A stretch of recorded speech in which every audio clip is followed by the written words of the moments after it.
Hurry up, I'm a busy engine, puffed Henry. Goods arrive night and day at the docks. Sometimes Henry and the other engines work so hard that their axles ache. Sir Topham Hatt brought in a new engine to help with the heavy workload. He was long and had 10 drive wheels. He looked very strong. This is Murdoch. He's going to be pulling freight on the main line. Ahoy, matey! Shouted Salty. Welcome, Murdoch, called Harvey. You're the biggest engine I've ever seen, cried Thomas. You're a chatty lot, Murdoch said quietly. Soon Murdoch was coupled to a long, long line of heavy freight cars. His boiler strained, his wheels started to turn, and the mighty engine chuffed away. Murdoch longed for some peace and quiet. But everywhere he went, it was noisy and crowded.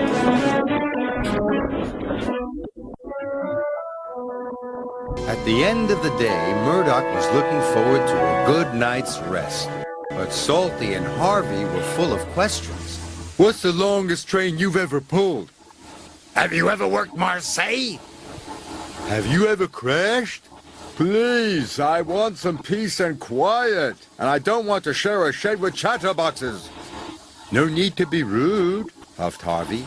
Hey, we're only being friendly, matey. The next morning, Murdoch collected another long, heavy train.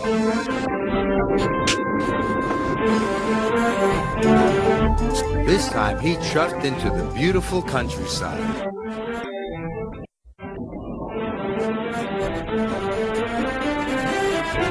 It was splendid. At last he had some peace and quiet.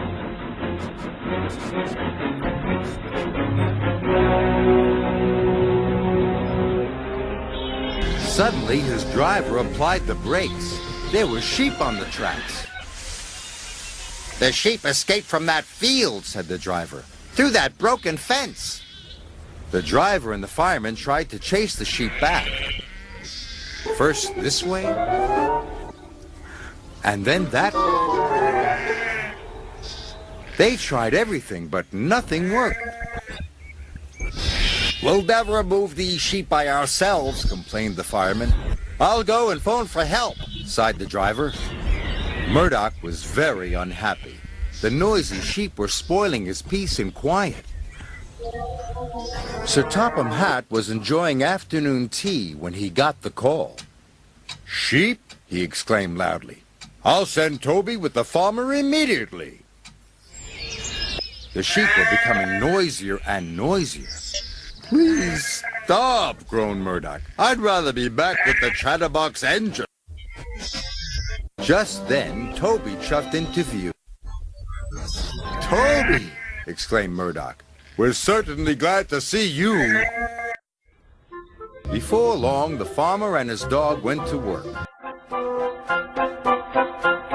And the sheep were soon safely in their field. And Murdoch was on his way again. Thanks, Toby. That evening, Murdoch parked between Harvey and Salty. But Murdoch spoke first. I'm sorry that I was cross, he chuffed. I'm very pleased to share a shed with you. And we're very pleased to have your company, said Harvey. Aye, we are, added Salty. It reminds me of a story. Murdoch smiled. The sound of ba-ba would have kept him awake, but a salty story would send him happily to sleep.